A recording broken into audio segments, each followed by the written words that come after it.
Զեկույցով հանդես գալու հնարավորություն ընձեռելու համար եւ ողջունում եմ նմանատիպ նախաձեռնությունները, որոնք որ մեր քաղաքական հանրային կյանքում պակասում են այնքանով, որ խոսքը, խոսողները կարծես թե շատ են, աղմուկը հանրային կյանքում շատ է, բոլորն էլ ինչ-որ բան ասելու իրավունք ձեռք են բերել եւ գրեթե բոլորն էլ ինչ-որ մի բան ասում են, բայց կան թեմաներ, որոնց շուրջ շատ ավելի լուրջ, ծանրակշիռ, հիմնավորված, փաստարկված եւ հեռատեսություն պարունակող մոտեցումներ են անհրաժեշտ, իսկ դրա համար անհրաժեշտ է, որպեսզի քաղաքական միտքը հանրային եւ մասնագիտական մեր կարող ուժերը կարողանան նաեւ միասին աշխատել։ Ես այսօրվա մեր հավաք հետ միասին աշխատելու, միասին մտածելու, միասին տեսնելու եւ հետեւություններ անելու հնարավորություն եմ որպես դիտարկում։ Շնորհակալ եմ այս նախաձեռնության համար։ Անվտանգությունը այս ժամանակակից աշխարհում գրեթե թիվ 1 խնդիրն է գրեթե բոլոր հասարակությունների համար։ Ես նայում եմ նաև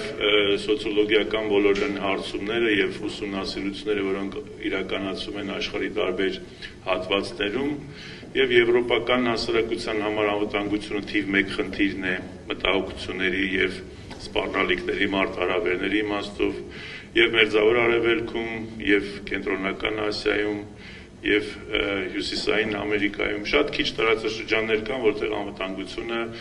պես մոռացված կամ ոչ այդպիսի էական խնդիր է։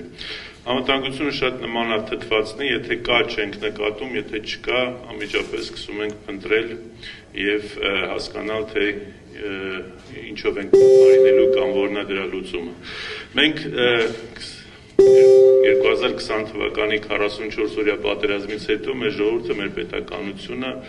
ուղիղ բախվեց անվտանգային խնդիրների հետ։ Մենք եւս մեկ անգամ հասկացանք ինչա սպառնալիք, ինչա մարտահրավեր, ինչու ենք մենք խոցելի, երբ որ հաշված ժամերի ընթացքում ինքնիշխան պետականությունը կորցնում է տարածք, երբ որ ունես մի իշխանություն, որը ընդհանրապես ոչ միայն չի հետապնդում, այլ չի էլ հասկանում եւ ինքն էլ իրադարձությունների հետևից վազողի դերում է, հետեւաբար հասարակությունը ինքը հայտնվում է արդեն բազմաշերտ խոցելիության տիրույթում։ Էլ չեմ խոսում բարենային անվտանգության մասին, էներգետիկ անվտանգության մասին, կոմունիկացիոն անվտանգության մասին,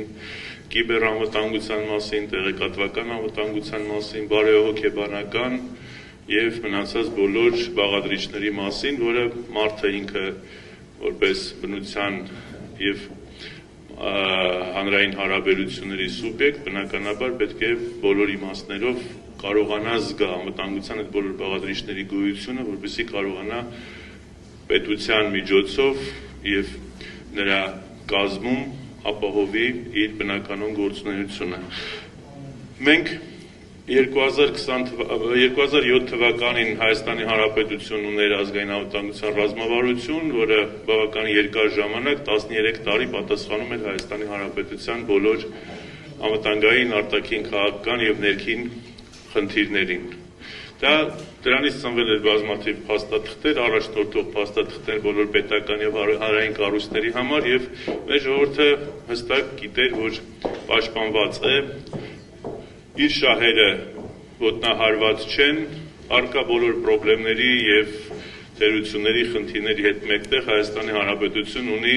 հասկանալի կանխատեսելի զարգացման ճանապարհ։ 2020 թվականին սրանք փոխեցին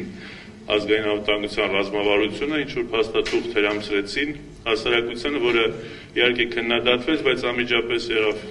44-օրյա պատերազմը եւ այսօր մենք վերջին 5 տարիներին կարելի ասել Հայաստանի Հանրապետությունը չունի ազգային անվտանգության ռազմավարություն։ Այսինքն պարզ չի, թե Հայաստանի Հանրապետությունը իր արտաքին, ներքին,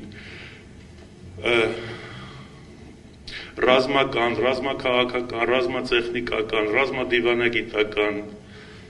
եւ մնացած բոլոր պետական եւ հանրային խնդիրների գործունեությունը, գործառույթները ինչ նպատակով է կառուցվում, ինչ